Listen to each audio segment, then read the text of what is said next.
ह्रीं क्लीं यक्षिण्यै नमः। ॐ ह्रीं क्लीं यक्षिण्यै नमः। ॐ ह्रीं क्लीं यक्षिण्यै नमः। ॐ ह्रीं क्लीं यक्षिण्यै नमः।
ದುರ್ಗಾ ಅಕ್ಕ ಏನಾಯ್ತು? ದುರ್ಗಾ ಪ್ಲೀಸ್ ದುರ್ಗಾ ದುರ್ಗಾ ಏನಾಯ್ತು?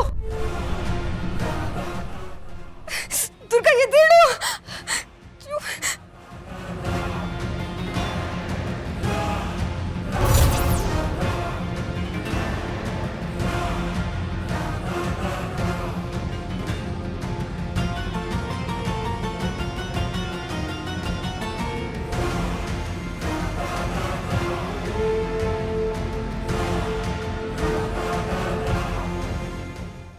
ಹೋಗು, ಆ ದುರ್ಗನ್ನ ಕೊಂದು ಹಾಕು.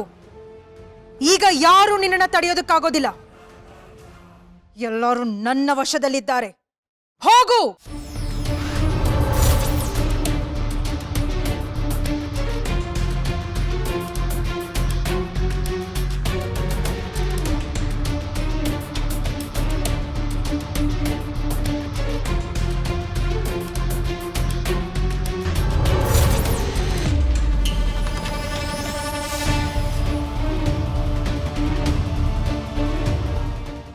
ದುರ್ಗಾ ದುರ್ಗಾ ಎದ್ದೇಳು. ದುರ್ಗಾ ಅಪಾಯ ಇದೆ, ಏಳು.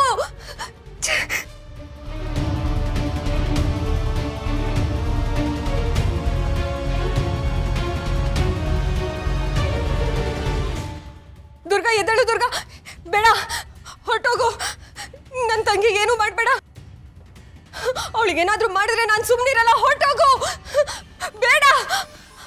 ದುರ್ಗಾ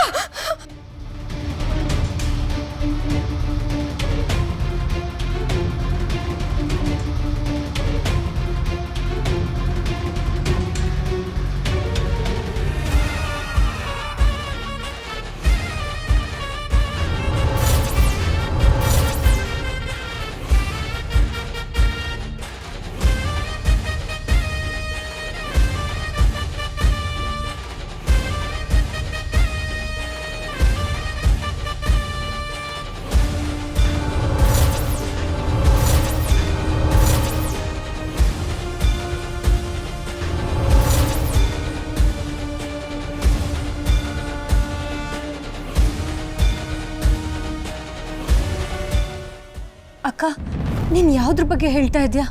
ಇವತ್ತು ರಾತ್ರಿ ನನ್ನ ಕೊಲ್ಲೋದಕ್ಕೆ ಯಾರೋ ಬರ್ತಾರ? ಯಾರದು? ಅಲ್ಲ, ನಮ್ಮನೇಲೆ ನಮಗೆ ಶತ್ರುಗಳು ಯಾರಿದ್ದಾರೆ? ದುರ್ಗಾ, ಈಗ ಅದೆಲ್ಲ ಹೇಳೋ ಸಮಯ ಅಲ್ಲ. ಮುಂದೆ ಅದನ್ನು ವಿವರಿಸಿ ಹೇಳ್ತೀನಿ. ಆದರೆ ಇವತ್ತು ಆ ಕೊಲೆಗಾರ ಬಂದಾಗ ಅವಳು ಎಲ್ಲರೂ ನಿದ್ರೆ ಮಾಡೋ ಹಾಗೆ ಮಾಡ್ತಾಳೆ. ಆದರೆ ನೀನು ಮಾತ್ರ ನಿದ್ದೆ ಮಾಡಬಾರ್ದು. ನೀನು ಕಣ್ಮುಚ್ಚಿ ನಿದ್ರೆ ಮಾಡಿರೋ ಹಾಗೆ ನಾಟಕ ಆಡಬೇಕಷ್ಟೆ. ಅಕ್ಕ, ಇದನ್ನೆಲ್ಲ ಕೇಳ್ತಾ ಇದ್ರೆ ನನಗೆ ಯಾಕೋ ಭಯ ಆಗ್ತಿದೆ. ಹೆದರ್ಕೋಬೇಡ ದುರ್ಗಾ, ನಾನು ನಿನ್ನ ಜೊತೆ ಇರ್ತೀನಿ. ಆ ನೆರಳು ನಿನ್ನ ಹತ್ರ ಬಂದಾಗ ನೀನು ತಕ್ಷಣ ಬಂದು ನನ್ನ ಕೈ ಹಿಡ್ಕೊ. ಮುಂದೆ ಆಗೋ ಮಾಯಾಜಾಲನ ನೀನೇ ನಿನ್ನ ಕಣ್ಣಾರೆ ನೋಡು ಅಂತೆ. ಆದರೆ ದುರ್ಗಾ, ಏನೇ ಆಗಲಿ ನೀನು ಭಯ ಪಡಬೇಡ, ಸಮಾಧಾನದಿಂದ ಇರು, ಸರಿನಾ? ಸರಿ ಅಕ್ಕ. ಆದರೆ ನಾವು ಆ ಕೊಲೆಗಾರನ ನಾಶ ಮಾಡಿದ್ಮೇಲೆ ಆ ಕೊಲೆಗಾರ ಯಾರು, ನನ್ನ ಕೊಲೆ ಮಾಡೋದಕ್ಕೆ ಯಾಕೆ ಬಂದಿದ್ದ, ನನ್ನೆಲ್ಲ ಪ್ರಶ್ನೆಗಳಿಗೆ ನೀನು ಉತ್ತರ ಕೊಡಲೇಬೇಕು. ಯಾಕಂದರೆ ನನಗೆ ಸತ್ಯ ಗೊತ್ತಾಗಬೇಕಕ್ಕ. ಖಂಡಿತ ಹೇಳ್ತೀನಿ ದುರ್ಗಾ. ಕೆಲವು ಸತ್ಯಗಳು ನಿನಗೆ ಹೇಳೋ ಸಮಯ ಹತ್ರ ಬಂದಿದೆ, ಹೇಳೇ ಹೇಳ್ತೀನಿ.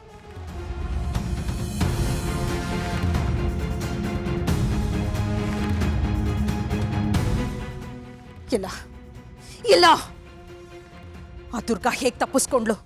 ನನ್ನ ಶಕ್ತಿಗೆ ಸೋಲಾಯ್ತಾ? ಛೇ, ಯಾಕೀಗಾಯ್ತು? ಅಮ್ಮ ಅಮ್ಮ ಮಂಜರಿ ಅಮ್ಮ, ಯಾಕೀಗಾಗ್ತಿದೆ? ಆ ದುರ್ಗನ ಕೊಲ್ಲೋದಕ್ಕೆ ನನ್ನಿಂದ ಯಾಕೆ ಸಾಧ್ಯ ಆಗ್ತಾ ಇಲ್ಲ? ನಾನು ಕಳಿಸಿದ ನೆರಳಿನ ರಾಕ್ಷಸಿ ಕೂಡ ದುರ್ಗನ ಕೊಲ್ಲೋದಕ್ಕಾಗ್ಲಿಲ್ಲ. ಯಾಕೆ ಹೀಗಾಗ್ತಿದೆ ಅಮ್ಮ? ನನ್ನ ಮಂತ್ರ ಶಕ್ತಿ, ನನ್ನ ತಂತ್ರಗಳು ಆ ಎಳಿಸು ದುರ್ಗನ ಎದುರಿಗೆ ಸೋತೋಯ್ತಾ? ಹೇಳಿ ಅಮ್ಮ, ಯಾಕೆ ಹೀಗಾಗ್ತಿದೆ? ಮಾಳವಿಕಾ, ನಾನ್ ನಿನಗೆ ಮೊದಲೇ ಹೇಳಿದ್ದೆ ಸದ್ಯಕ್ಕೆ ದುರ್ಗನ್ನ ಬಿಟ್ಬಿಡು ಅಂತ. ಆದ್ರೆ ನೀನು ನನ್ನ ಮಾತು ಕೇಳಲಿಲ್ಲ, ಅವಸರ ಮಾಡಿದೆ. ದುರ್ಗನ್ನ ಕೊಲ್ಲೋದು ನೀನ್ ಅಂದ್ಕೊಂಡಷ್ಟು ಸುಲಭದ ಮಾತಲ್ಲ. ಅವಳ ಮೇಲೆ ನಿನ್ನ ಶಕ್ತಿ ನಡೆಯೋಲ್ಲ.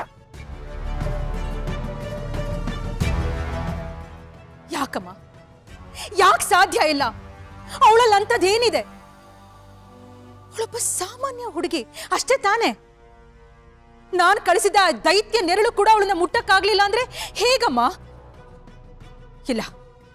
ಇಲ್ಲಮ್ಮ, ನಾನ್ ನಂಬೋದಕ್ಕೆ ತಯಾರಿಲ್ಲ.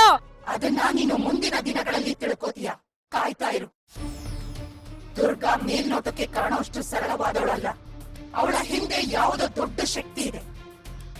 ಅವಳನ್ನ ಕಾಯೋ ಶಕ್ತಿ, ಅದು ಎಚ್ಚರವಾದ್ರೆ ನಮ್ಮೆಲ್ಲರಿಗೂ ಕಷ್ಟ. ಅಮ್ಮ ಸರಿಯಮ್ಮ, ಆ ದುರ್ಗನ್ನ ಸಾಯಿಸೋದಕ್ಕೆ ಈಗ ನನ್ನಿಂದ ಸಾಧ್ಯ ಇಲ್ಲದೆ ಇರ್ಬೋದು, ಆದ್ರೆ ಅವಳು ಯಾವಾಗ್ಲೂ ಹೀಗೆ ನನ್ನಿಂದ ತಪ್ಪಿಸ್ಕೊಳ್ಳೋದಕ್ಕೆ ಸಾಧ್ಯ ಇಲ್ಲ. ಆದ್ರೆ ಈಗ ನನ್ನ ಕೋಪ ತಣ್ಣಗಾಗ್ಬೇಕು ಅಂದ್ರೆ ದುರ್ಗನ ಬದಲಾಗಿ ಅಂಬಿಕನ್ಗೆ ನಾನು ಶಿಕ್ಷೆ ಕೊಡ್ತೀನಿ. ಅವಳೇ ಅಡ್ಡ ಬಂದಿದ್ದು, ನನ್ನ ಕೆಲಸಗಳನ್ನೆಲ್ಲ ಹಾಳು ಮಾಡಿದ್ದು ಅವಳೇ. ಆ ಅಂಬಿಕ ನನ್ನ ಸುಮ್ಮನೆ ಬಿಡೋದಿಲ್ಲ ಅಮ್ಮ, ಸುಮ್ಮನೆ ಬಿಡೋದಿಲ್ಲ. ಅವಳು ನೋವು ಅನುಭವಿಸ್ಲೇಬೇಕು.